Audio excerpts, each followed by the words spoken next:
I'm Eleanor Hucker. I own Great Lakes Staple Seeds, which I run with my husband, Scott. This is our first time at this conference, and wow, what an event it's been. So we are honored to be here. We are thankful for this opportunity to speak with you today about our farmer-rancher grant, predictive yields for small-scale staple crop production using common common homestead equipment and minimal inputs. I've got a lot of material to cover and a short period of time, but we will have this presentation available on our website, and at the end we will let you know how to access that. So, oops. I'm going to talk about the first couple ones, and then I'm going to turn it over to Scott, who will take care of the wheat and potatoes of the matter. Okay, sorry. So, oops, I got to learn how to drive this thing.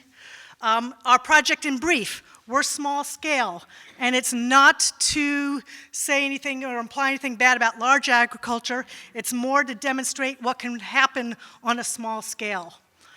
We've got several different crops, and they were chosen for their nutritional value, what they can benefit, how they benefit us. We'll do several different agronomic analyses of our data. This is year one of our two-year project.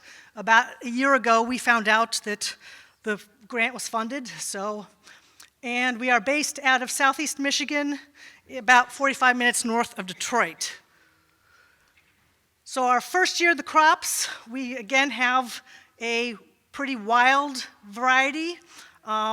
We do have the wheat and we do have the potatoes, but essentially we tried to pick a selection of crops that would give us the best bang for the buck, nutrition-wise and calorie-wise, that were easy to grow and pretty standard, nothing too funky.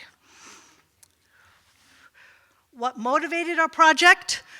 We are a seed company, and the second most accessed page on our website is sizing your plot to meet your food needs. And we are working on a small scale, so we are wanting to develop a source of agronomic data that's more aligned to the cultivars and the methods of the pre-1950s, before agriculture became big. And also, as probably you guys have experienced as well as we've got shifts in our weather patterns. So data that was collected and generated in the 50s and 60s and 70s isn't as relevant anymore. Our goals, we're going to use our actual small-scale experience to generate the data that will hopefully then inform best practice methods to help you guys incorporate small-scale staple crop production on your property. When we put this presentation, Sare wanted us to project how it might be beneficial for the community. So local small-scale staple crop production is ecologically sound. It really enhances biodiversity if you're growing multiple crops from seed. It helps strengthen crop resilience because seeds remember the conditions of the mother plants. So as we keep growing out a particular line, it's building a memory bank to how it dealt with drought or whatever Mother Nature threw at it. It's economically viable. We are increasingly being contacted by people that are interested in the artisan grains and the heritage crops, the secondary market for the bakeries and the breweries. It's something that's it will improve the viability of the community. and it's socially responsible. So having a plot that produces staple crops locally, naturally some of that will go into the community, so the community has access to the nutritious, versatile crops. It encourages the responsible land stewardship because, what farmer doesn't want to keep growing? So you're going to do stuff to take care of your land. So a little bit about me and a little bit about my company. So I love seeds, and the biggest thing about it, I love how the stories, they come with stories, and so they connect with people and they connect with land. One of my favorite ones is our Johnny Doolin Blue Dent corn. There actually was a Johnny Doolin. He has passed, but when I looked at the listing on the company site, there wasn't a lot of information about it. It was blue, it was a dent corn, and it was from Indiana. And Scott and I both have roots in Indiana, so of course that meant I had to get on the internet and put in Johnny Doolin, Indiana, and see what I could find, because I like stories with the seeds. And it turns out that although Johnny Doolin has passed, his son lives about an hour south of where Scott grew up, and his dad, the Johnny Doolin that the corn's named from, grew it in southern Indiana and in Fountain County. And it turns out that Fountain County is the same county that my grandfather grew corn in. So it, to have it be the family connection, and it really emphasizes a passion of mine with seeds. Another one is that we lived in Asia for a while, so we traveled and we saw small-scale agriculture. And what was, traditionally you go to a historic museum and you see the stuff in the museum. They were using it still. A little bit about Great Lakes staple seeds. We grow everything we sell, so it's 100% Michigan grown. It's open pollinated. My cucurbits are hand pollinated, and our focus is on staple crops.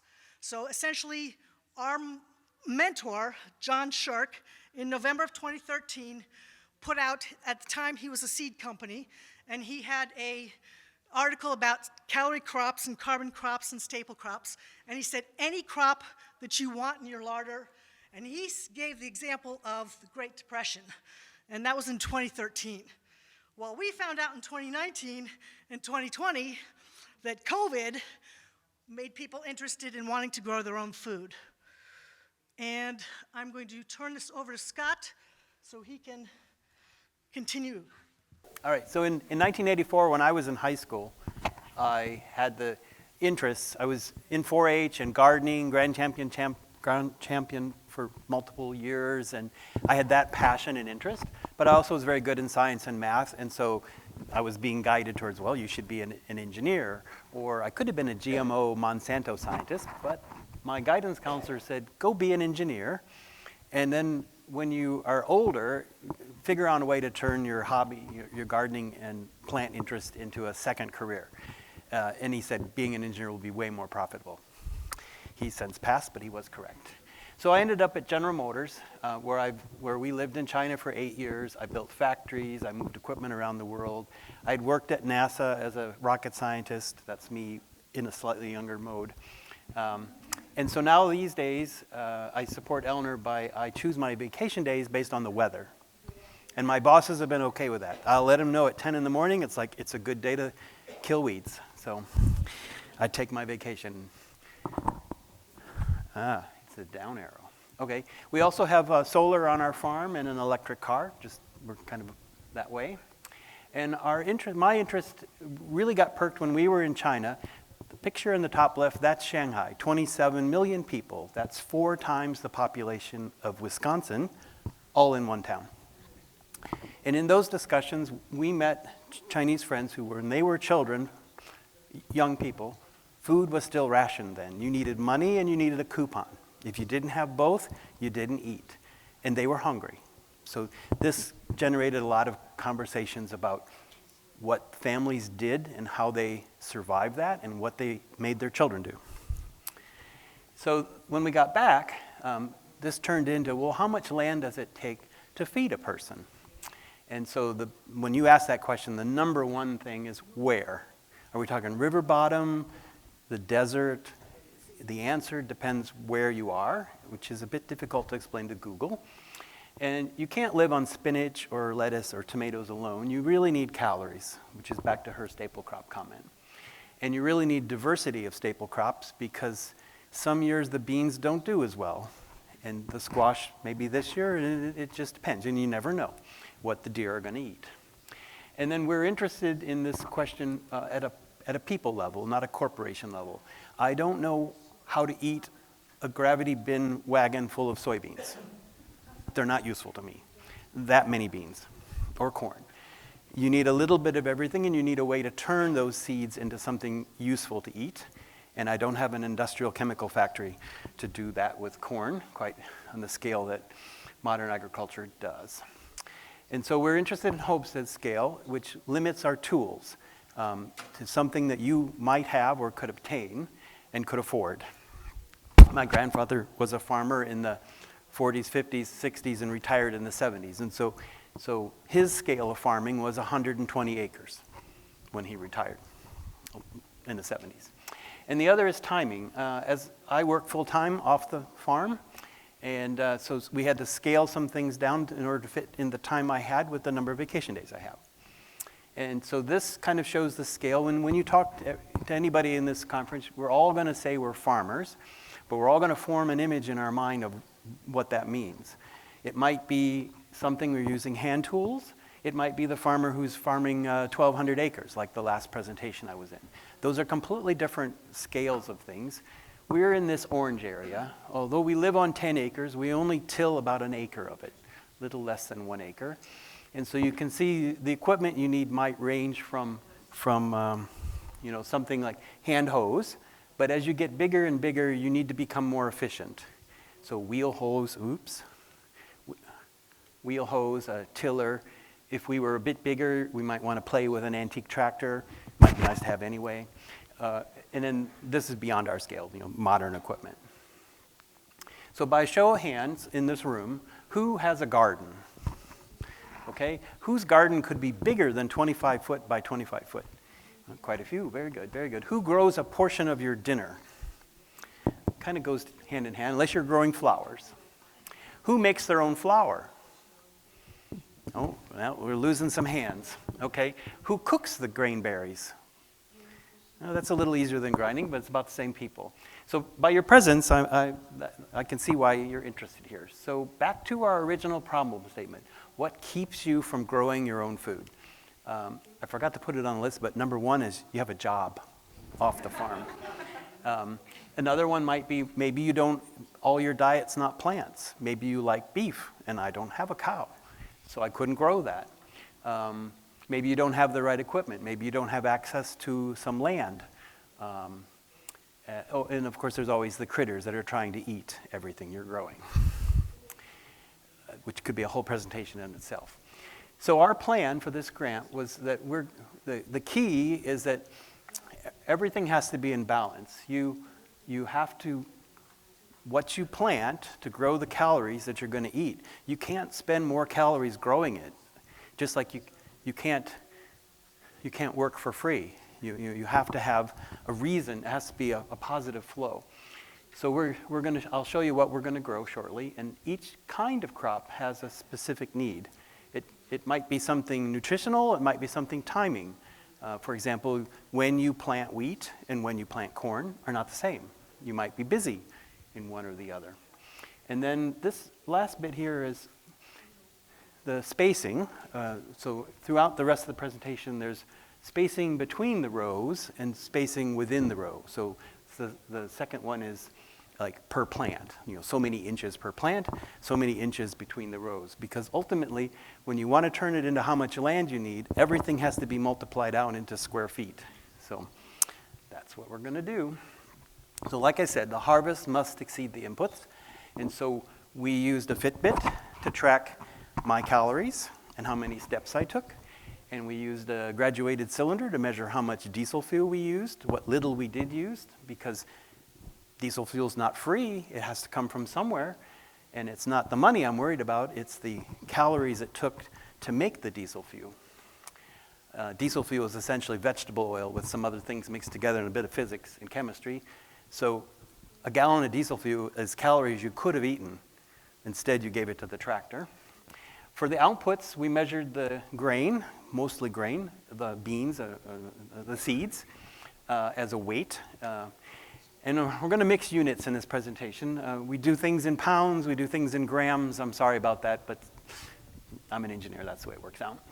And the calorie equivalents of the foods we got from the internet. You know, how many calories you get from a pound of wheat. I'm not going to do the experiment to measure that. So we had 13 kinds of crops we grew. And each kind of crop had, in many cases, multiple varieties, because varieties have different maturity times. Because remember, we want to spread the work out. We can't do everything on Tuesday. We have to spread it out. And then within each type and variety, we replicate it. So ideally, at least 5 of the same things, we could get a feeling for consistency. If this is what was planned, and as you see the results, not everything is still processed. We're still working. It's a 2-year grant. We're 10 months into it. There's just never enough time in the day, at night. So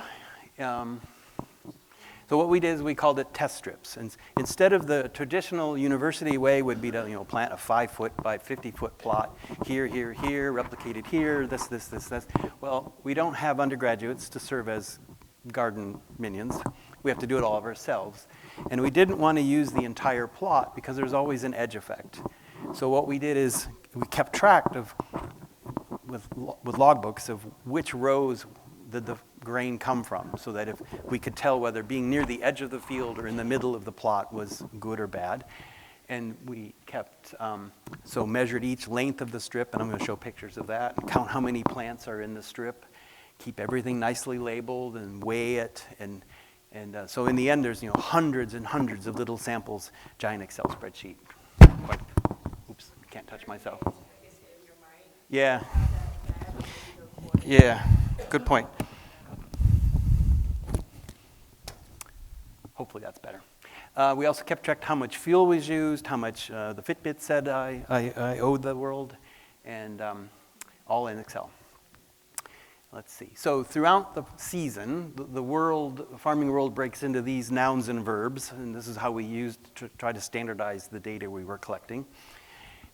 So the preparation phase, plowing, tilling, harrowing, raking, and planting, tending, mostly thinning and killing weeds, hilling the potatoes, and then harvesting phase. And then I'm going to show a bunch of pictures here of each of those steps, because we have to have in our mind a common frame of thinking. Because, if I talk to my grandpa, he's passed away a long time ago, his idea of planting was a 4-row planter. If I talk to somebody modern today, I don't know, it could be 40 rows. They've gotten so big. So we all have to come to the same, what do we mean by homestead scale equipment? And so most of the things started out with some kind of mowing to chop up the residue from the previous year. Absolutely not necessary, but it sure helps the tiller. It's a flail mower, and I don't know of a good way to do that manually other than animals, which we don't have other than geese and chickens, and they wouldn't have stayed in the right spot anyway. So we use the flail motor powered by the diesel BCS. There's plowing, which is flipping the soil over. I did get my son to do some work, but he got married and moved away. So this is plowing, which we didn't do very much of, because in my mind, this is what we're going to do to new soil or new areas that we're turning into gardening. And most of our areas have been used for about 10 years or so, although we're always trying to expand. Most common was tilling, and this is because in this scale, I don't really have a good way to plow with a traditional 1-bottom or 10-bottom plow. First of all, the field isn't long enough to get turned around. The other is you need a really heavy tractor, especially in our clay. which would compact the soil, and I don't own a big tractor, so the tiller is the way we went. Again, not a real good way to do this manually. Maybe a broad fork. I have one. I look at it, and it looks like a lot of work. And of course, I kept track of rough tilling, rough condition on the left, or finished tilling on the right. So the stubble gets tilled, multiple passes until it's all nicely incorporated. A couple weeks later, the microbes and the worms have done their job and come back, and you get what's on the right. These were just a bunch of pictures of tilling if you didn't have a tiller. They're very handy. Let's see. Then next came, for some crops, the wheat, the grain in particular, is kind of hard to plant into rough-tilled soil. The soil is too fluffy. If you do let the rain fall one time or a couple of days and then rake it, it'll settle. But to be honest, time is money. The power harrow or using a wooden rake, that wooden soil preparation rake, essentially takes the fluff out, pulls out the remaining weeds and rocks. We got lots of rocks. We had glaciers dump the rocks on us. And you end up with a seed bed you can work with. Now for potatoes or corn, maybe we didn't do this for potatoes, but all the grains are much easier to plant if you've got a well-prepared seed bed. Planting. This is where the modern world and the manual world have a slight divergence. With a wheel hoe, which was the greatest invention I've ever come across at this scale, you can make an open furrows and plant. And in our loamy soil, you can get about 8 inches apart.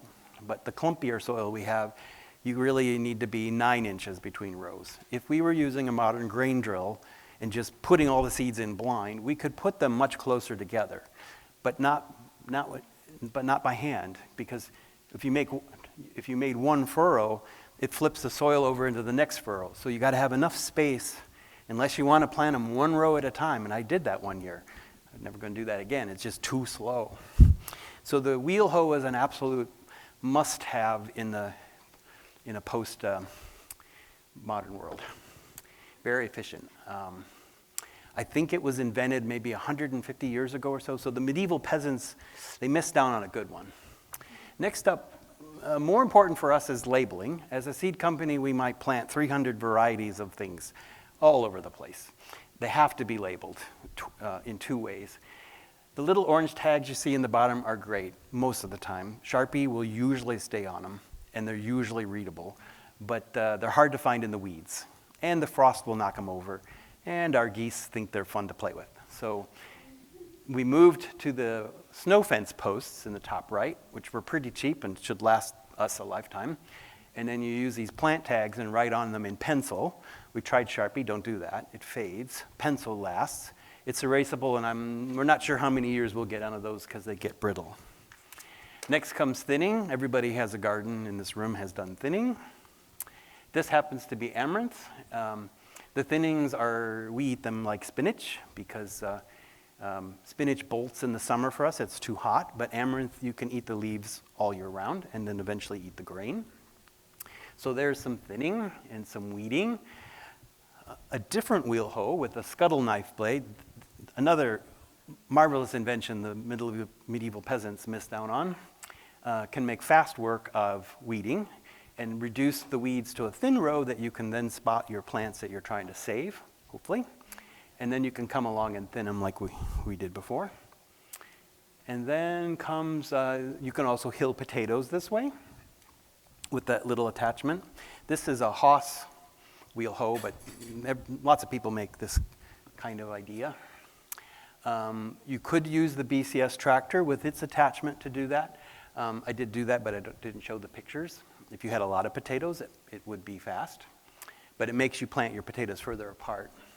So again, this is just to remind you that in-row spacing is looking along the row, like you see in this top here, in how many inches from between these plants to 1, 2, 3, 4, 5, 6, how many plants are in a certain length, and then in the other direction, essentially what's the average distance between the rows. By measuring from here to here, divide by 2, and then measuring it again on the other end of your strip so that you can take some averages. And then these are just showing tape measure to 10-foot. I usually did 10-foot lengths for grains. You want enough to have good average of the data, but not so much that the bundles become unwieldy to handle, because you're going to see where the bundles go.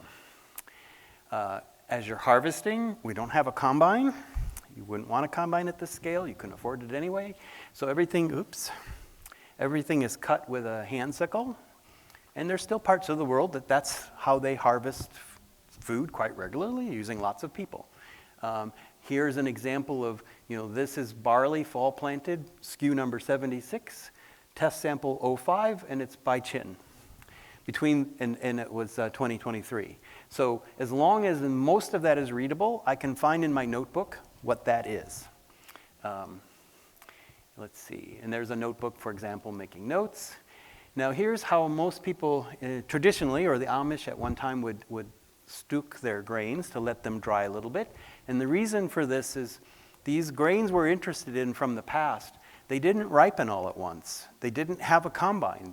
So today's combining practice, and I'm not that kind of farmer, but my uncle is, often they'll spray a wheat field with a chemical to kill it so that everything is dead and dry and ready to combine on the same day. Well, that would kind of violate our chemical rule, and we don't have a combine. So what they used to do, and what we do, is you cut the grain and bundle it, and you let it finish drying to cure, to let the seeds. Because if you don't dry the seeds, they aren't going to store very well. They're going to mold or germinate, or both. Let's see. So here's an example of drying. So these bundles we hang from the rafters in our barn, but like a tobacco drying shed, but not for tobacco. So here's amaranth that's hanging and drying in bundles of wheat. Here's some oats that are on a picnic table on their way to be hung. And we got dumb luck when we built the barn that the engineered trusses have a little lip along the top here. And from lip to lip, you can put a stick, and from a stick, you can hang a bundle. Didn't plan it that way, but it sure makes it helpful. And here's an example of, this is a small view of, there's much more bundles hanging around, but this is where you need to have a business and hobbies that are compatible with your spouse.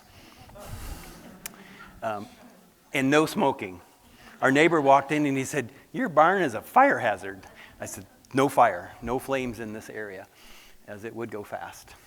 So after they've dried, and in this slow time of the winter, insert laughter, you start threshing. So, oops.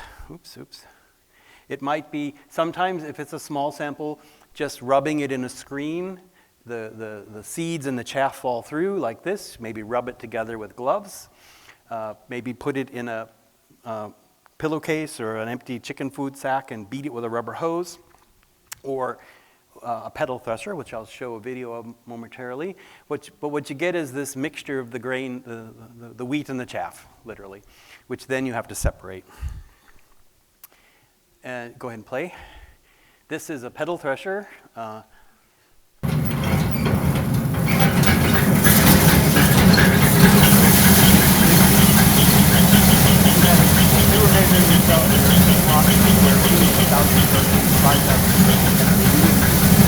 You were starting to be half a meter, you may want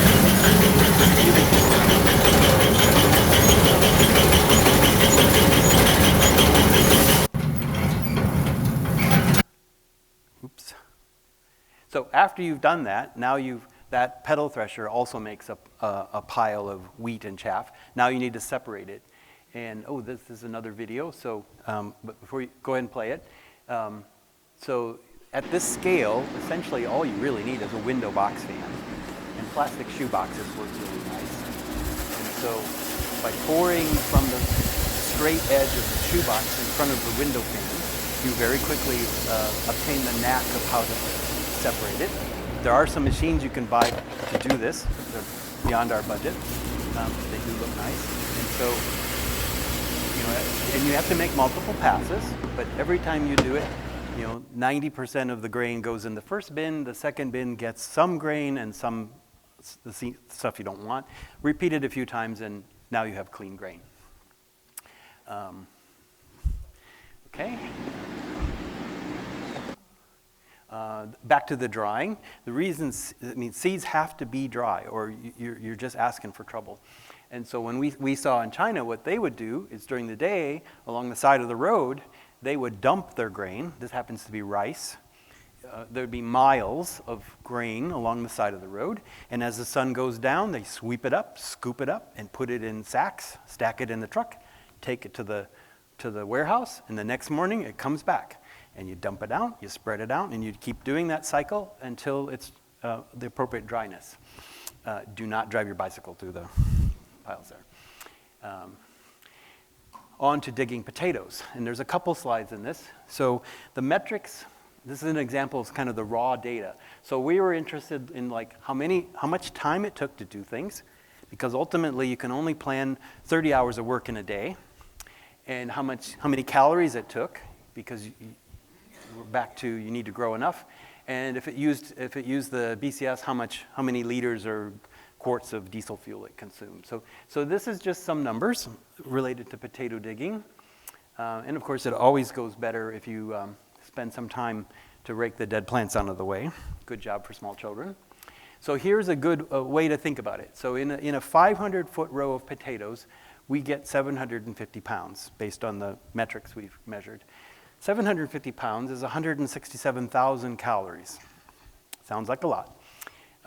If you dug this by hand, based on Mr. Fitbit, it would take me 9 hours and I would burn 4,500 calories.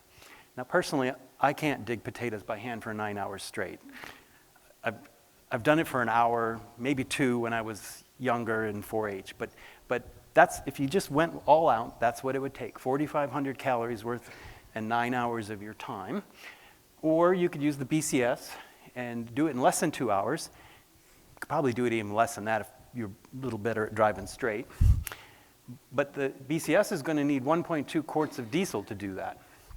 And diesel is essentially sunflower oil. So that 1.2 quarts of diesel needs 5 pounds of sunflower seeds, which would make 2.5 pounds of shelled seeds. And the shelled seeds, if you squeezed them, which we don't have the machine to do that, but we'd like one, it turns into oil, and that oil becomes diesel.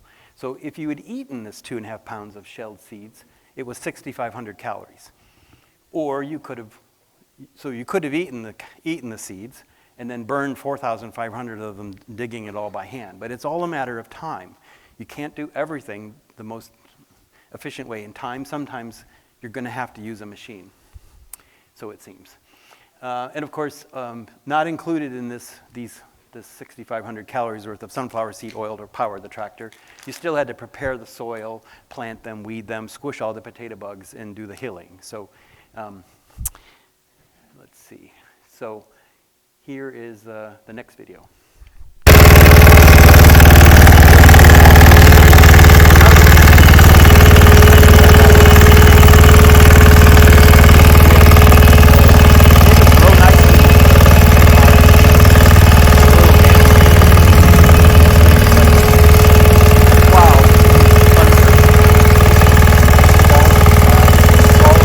Dirt and gather all the potatoes into little rows like this. And this is one of our 10-foot from pole to pole test strips.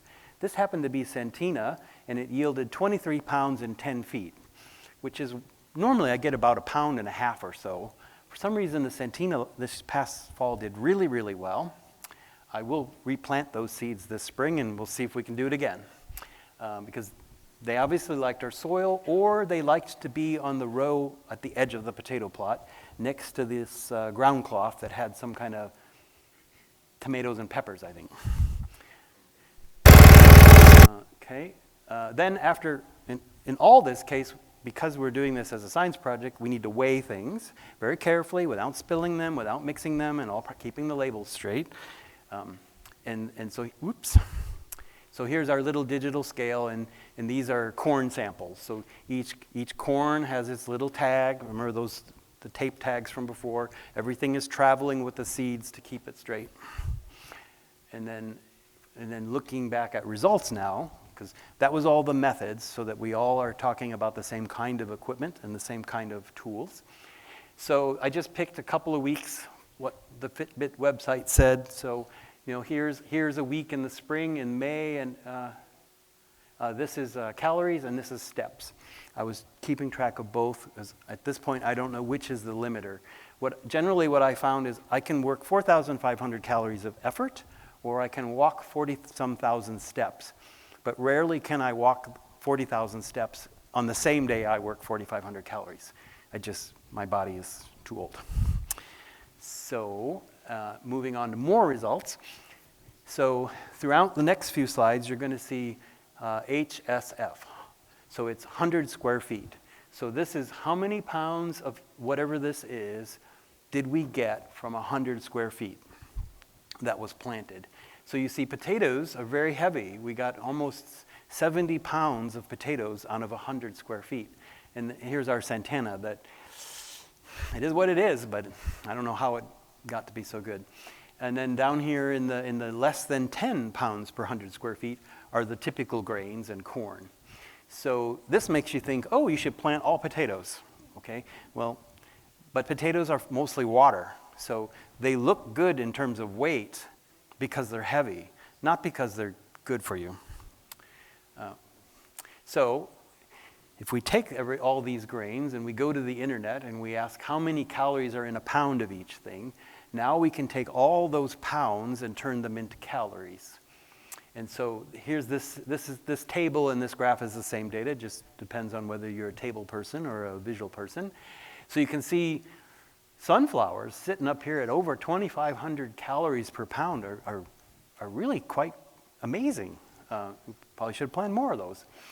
Down here at the low end are things like, here's our potato, because it's not, it's mostly water, but it puts it right in the range with the other things we grew. So let's see, and there sits corn, kind of not as good as a sunflower, but corn, in terms of calories per pound, over twice as the calories as the other crops we were growing. So think about that in terms of what's in the modern American diet these days. Mostly corn turned into things like corn syrup, because it's efficient and lots of calories.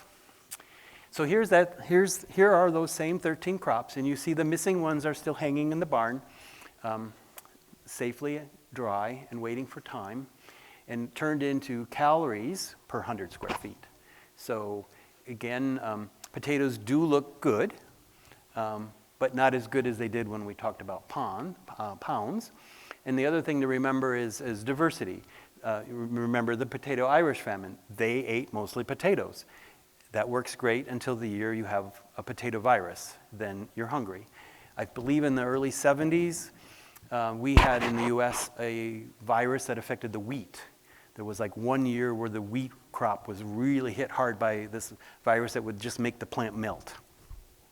I wasn't old enough to remember that, but I read about it, and that would be scary to have your field melt. Let's see.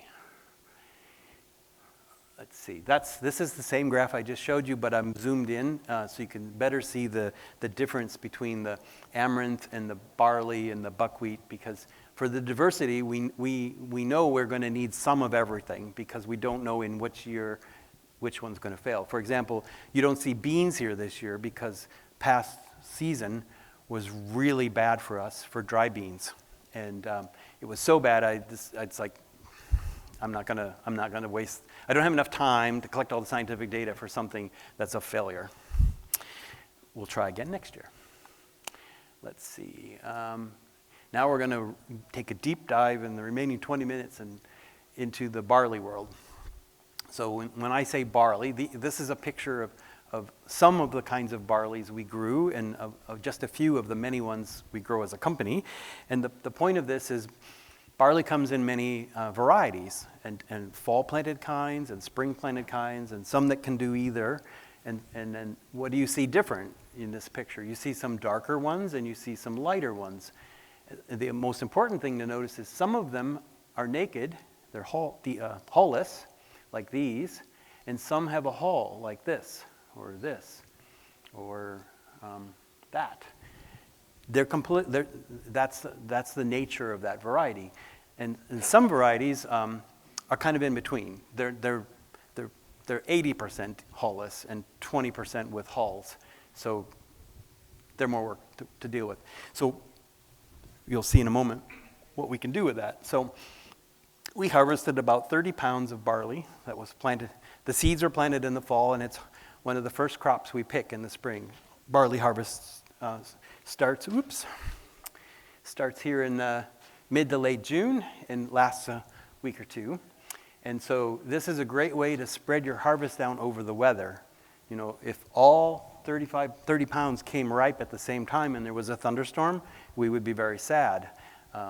Instead, you might lose one variety or two varieties, but not all of the varieties. So this is a piece of this diversification that we think is important in this kind of homestead plan. Don't put all your eggs in one basket. Let's see. So to keep things simple, and because we don't have enough time, the next slides are all about barley. But everything we're talking about barley, we can talk about wheat varieties. Which one? Triticales and rye and corn. It's the same idea, just change the crop. So here's our pounds of grain per 100 square feet. And so this is after you've threshed it and winnowed it and you've cleaned it. If there's a hull, it's still on there. Like emmer and einkorn have a hull that's very difficult to remove at the home scale, and as well as the hulled barleys. So one of the questions would be, each one of these dots is one of those test strips. Might be 10 foot long, turned into the grams of grain, turned into the area by knowing the length and the width and all the math behind it, taken care of by Excel. And as well as some of these varieties are hull-less and some of them are hulled. At this stage, you can't tell that yet. And you might wonder, well, why didn't I get the same result for every test strip? Well, within the test strips, some of them the plant spacings were being adjusted to, maybe one seed every 4 inch or one seed every 6 inch. Those give different results, which when you turn it into pounds of grain per 100 square feet, you're going to see there's a sweet spot. Okay. So combining all those so that each, if I go back here, you see these data points become a single data point as an average, right there, and the bars are showing you the range. So now you can just see the average of the types, and you can see most types, like pike, like the Black Russian through pike, these all in here, because the bars are overlapping, it's essentially telling us there's no statistical difference between those. They all yielded, give or take, 6 pounds per 100 square feet. But you see here, there's a difference. The bars are not overlapping, condensing what a statistician would say. So these are different. So why might that be different? Well, it's a different variety. So obviously pike did better in Southeast Michigan, but we had a customer who called us from Pennsylvania who said back in the 60s, Schuler saved his father's farm. It was a drought year. It was the only thing that produced grain, and it was the only way they saved the cows from going to slaughter, was Schuler. And so he bought every packet we had to recreate his boyhood memory. Let's see. So possible reasons. Why might there be difference? It could be shading, but we're smart enough not to plant grain where there's shade. That shade and grain don't get together very well. How about planting depth? We've been doing this enough years. I'm pretty consistent at my wheel hoe work. Soil type, that's for sure. We have clay in some areas. We have sand in another area. We have a small area of beautiful loam that would be perfect if we had more of it. But it's what we got. 2-row versus 6-row, hulled or not, etc. These are all things that can drive differences. And picking two of them, a hulled one, Bai Jin Ke from China, is a hull-less one. So you can see the seeds are completely naked. You can thresh this and eat it right away. Cook it like rice. You have a question? So are you finding those ones that are up on the higher range, where you were like, maybe it's spacing or any of that? Are you finding similarities against the varieties? Like if I'm spacing them 6 inches okay. or something? You're 2 slides ahead of me. Okay, all right, cool. Perfect. And I didn't pay her. So this one is ready to eat as soon as you clean it, cook it. And this one has a hull. So this one is best eaten by people. Animals would enjoy it, but the one with the hull is what you need for brewing, malting it and making beer. You need the hull as part of the beer process. So you might want both. Now to get to separating that data by hulled and hullless, we can see, okay, at around the 5 or 6 pounds per 100 square range, both kinds produce that kind of weight. So the hull is not the issue, other than at least the hullless ones, you can eat all 5 pounds. The hulled ones, if you had a machine that could remove the hull, which we don't have, there would be less to eat. But there'd be a lot of fiber in your diet. So for cooking, grain, all these kind of grains, 1 part grain, 2 parts water, simmer it for 20 minutes, and it's a side dish. It's that easy. Very minimal processing. So now to get to the spacing question. This is all the same data, but now I've removed the labels because the other graphs are showing you the name of the variety, hulled versus hullless. It's not really the critical driver. Now I've taken so many pounds per 100 square feet and plotted against how much area each seed was given. So area per plant in square inches. So as I put more space between the seeds, each plant got more area, and it reacted differently.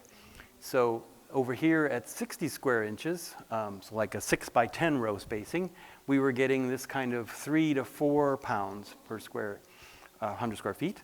But somewhere around 35, the yield from the same amount of land doubles or triples, because now the plants are close enough together here that they're shading the weeds, which is always good, and giving the most amount of grain for the land you devoted to it. These over here produce big seeds. These produce amazing plants, lots of tillers, huge seeds. But in terms of yield per square foot, they're nice, but it's not as good as here. So this is good for us as a seed company because we like to sell big, beautiful seeds. This is better for your Hungary. So, but if you keep getting the seeds closer and closer together, the yields do go up, but you run a risk, which is lodging. At some point, the plants are so close together, they'll fall over. And I'll show a picture of that in a moment. So this looks good, looks attractive to be up here at 10 pounds per 100 square feet, but it's very risky. It'll depend on the season, the soil, the weather, and the variety. And so my takeaway is the sweet spot for barleys is 35 square inches per plant. Whether you do it 5 by 7, I do 9-inch rows because I can wheel hoe that very efficiently, and with 4 inches between seeds, just by dropping them. This is lodging. If this happens when the plant is green and growing, many times it'll come back up. But if it happens when it's ripe like this, this is a pain in the butt to harvest by hand with a sickle. It can be done though. If you had a combine, I imagine you'd be swearing a lot. Same graph, pounds per 100 square feet area.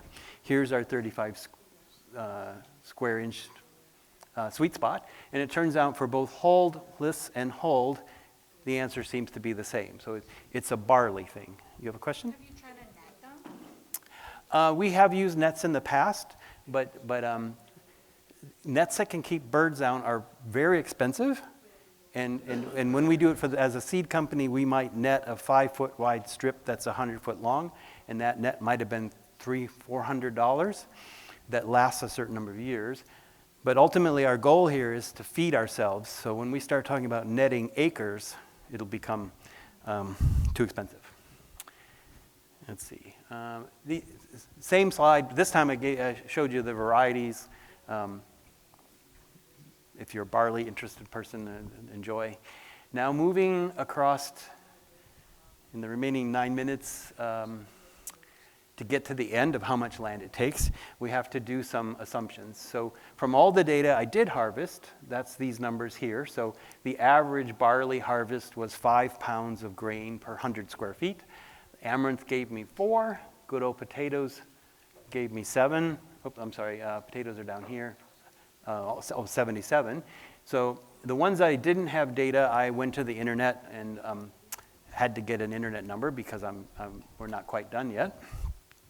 But this is part of this diversification. Let's see how much feed. So now I've got an input of how many pounds per 100 square feet we harvested. Next comes up how much energy did it take us to do it.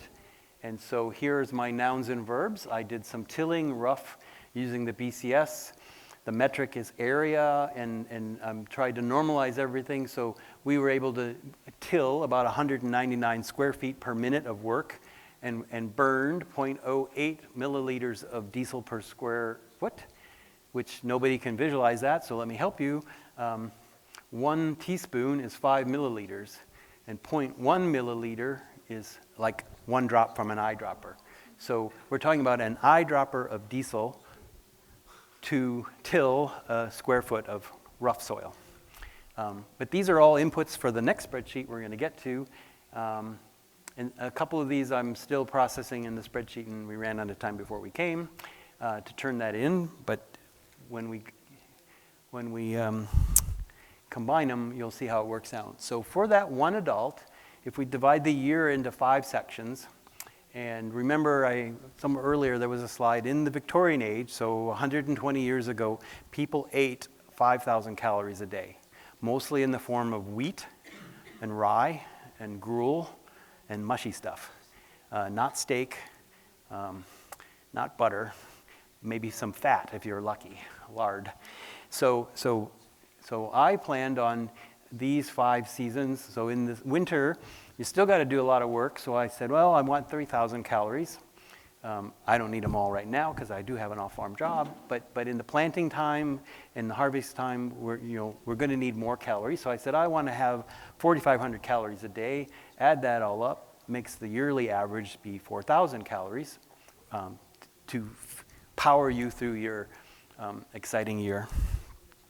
This 4,000 calories, of course, doesn't take into account any safety factor like a famine. You might want to set some aside. You may have to give some as taxes to the local authorities, or they may take it anyway. And of course, the sparrows, the deer, the groundhog, and the voles, they all want their share. So now, combine it all together into, here's our yields that we were talking about, and here's our calories per pound, the second row. And I just arbitrarily picked some spaces here. There would be an optimal choice, but for this purpose, I just picked some so that all the data combines. In the end, you get to, what does that give you? 4,007 calories per day on average. You need to set aside, you used some diesel, so you do need some extra land to grow the sunflowers, to grow the seeds, to make the seedless, to squeeze into oil to turn into diesel. So in the end, you need about 26,000 square feet for one person. So 0.6 acres per person. This is only the calories. It doesn't include, this little chart doesn't take into account, you can't do, you can only do a certain amount of work per day, and you can't plant oats in June, and you can't plant corn in April. So there's a time to do everything, and if you don't do it at the right time, the yields will drop. So a future work for next year is to sort that out to be optimal. Also, no protein. These are all calories from vegetables, or from grains primarily, and no meat. So maybe you want some meat. So what would adding some chicken to your staple crop diet, what do you think will happen to the field size? If we give up some calories from plants, are we going to have less land? Or, well, the chickens have to eat too. So that's the problem. The chickens, I did this about 10 years ago for fun. I kept track of how much food we bought for the chickens we raised, the meat birds, which, by the way, makes that chicken way more expensive than you can buy in a grocery store. but it's very tasty. And so roughly, as I recall, for every 1 pound of chicken meat that went into the freezer, I needed to feed the chickens 4.5 pounds of food. So 4.5 pounds of grain makes 1 pound of chicken meat. So if you wanted 1 pound of chicken to eat through the week, which is like a fifth of a chicken, so you give the other 4/5 to your family, you're going to have to grow an extra 4.5 pounds of grain for that chicken that you ate.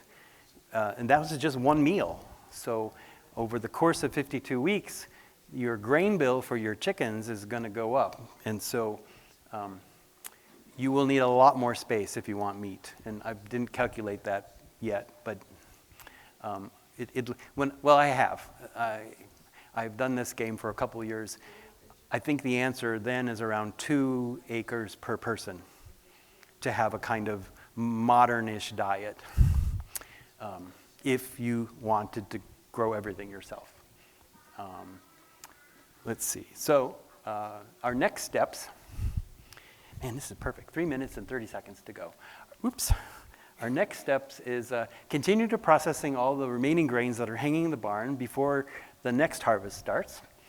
We'd like to do some soil texture tests because I've kept track of which test strips came from which soil. So I can answer the question of how important was the soil once we do that. Nothing I can do about changing it, though.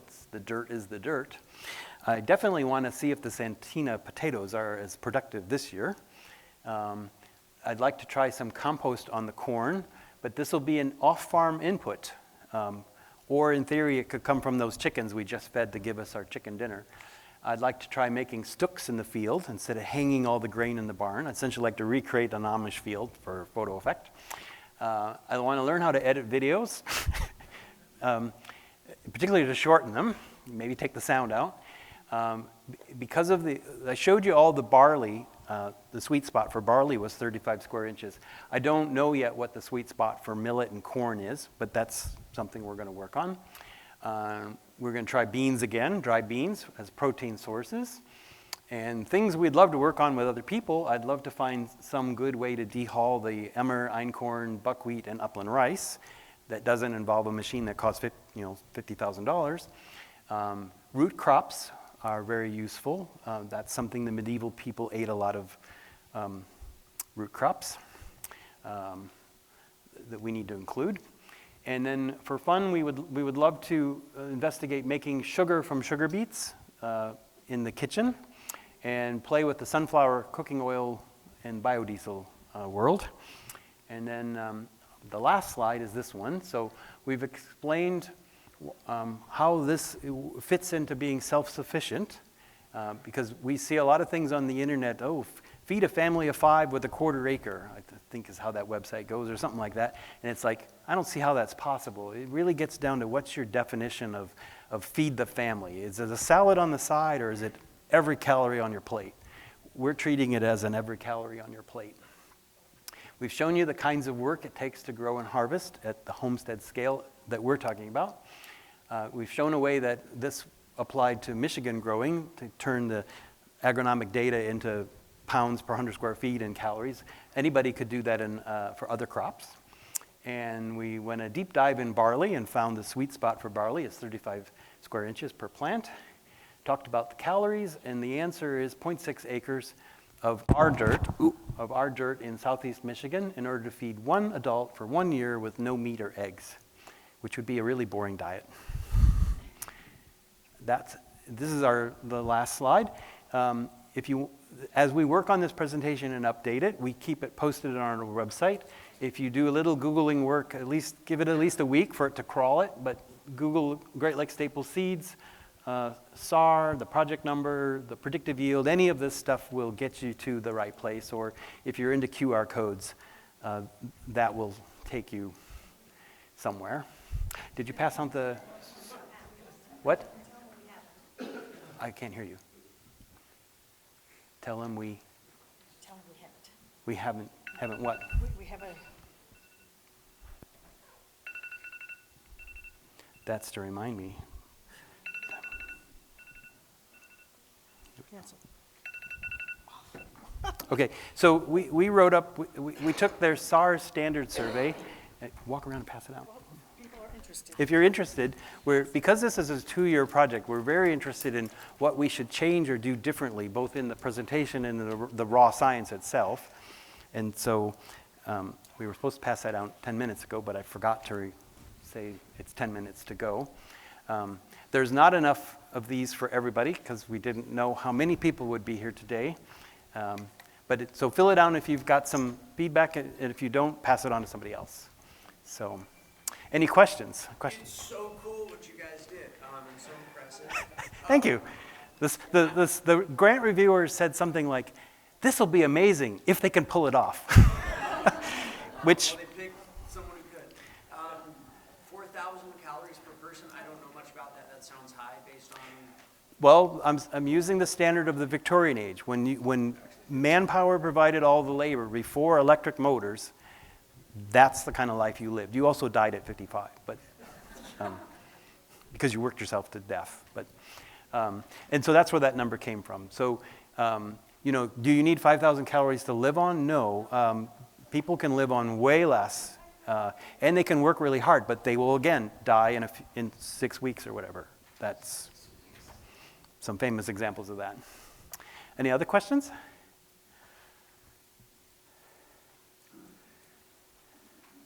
Yes. Just a technique question. I saw you made the furrows. Did you plant the grain by hand, or how do you actually plant the grain? That's a good question. The question is, how did we plant the grain? By hand. I have an earthway seeder that I have used in the past. I'm always really nervous about planting things blind. A little bit of trust and faith. It tends to put more seeds than I want. But if you were going to plant I will try that this coming season, because I do need to know that if you were going to plant really 0.6 acres per person, you need a faster way to plant. By hand is okay, other than it's really hard on your back, bent over, sprinkling seeds. You can kind of do it like this. They generally fall in the right place. And then you end up running them over when you weed. So that's a good question. Yes? I grow all my own potatoes. If I were going to grow one grain, what would you recommend? Barley. Hulless barley. It's instantly can be cooked.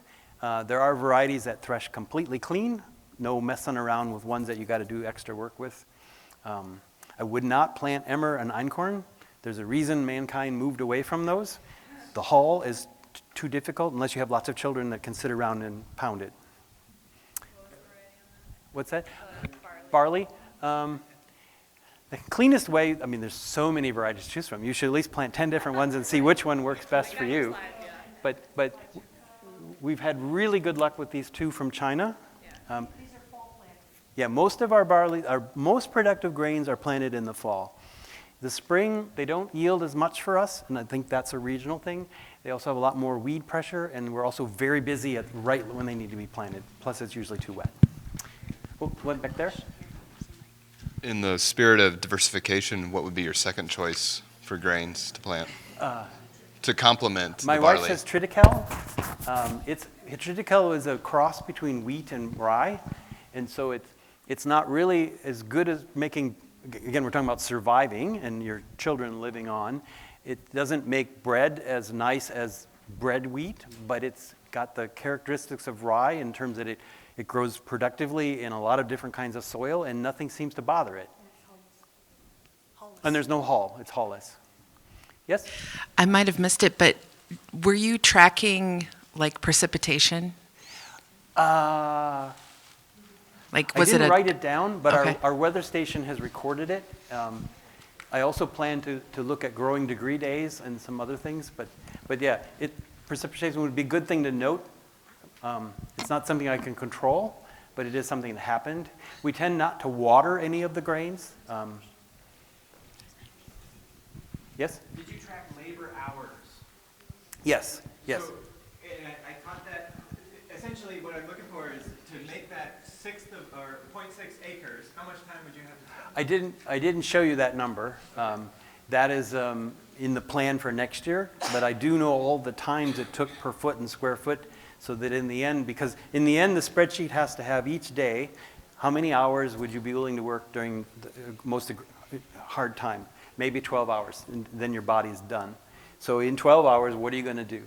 In April, you're going to plant oats. In early May, we would be planting potatoes. At the end of May, we would be planting corn. And so that'll control how much potatoes and corns you can plant, because you only have so many days. Now, we have a lot of varieties of corn, just like we have a lot of varieties of barley, and some of them you can plant that corn, it's gasp, you can harvest the wheat, mow it, till it, and plant corn, and harvest that corn in the same year. But the corn only grows about this tall. It doesn't yield as much as, it's not yielding 200 bushels an acre. But it's two crops in the same ground on the same year. That's why I want that. So you had a question? Yeah, I was going to ask if you're going to check labor. Labor, yes. The start, stop time, and the calories. Could you repeat the question, please? Oh, the question was, are we tracking labor hours? How many hours did it take to plant the 0.6 acres? And we know how many hours it took to do all the tasks, and now I just need a spreadsheet that can take the tasks, the day of the year, and what you want to do, and make sure that it all fits. Because if I add a second person, the food requirement goes up. That's a big one. There'll be lots of hungry people looking to help me, but if I don't have food to feed them, it's a problem.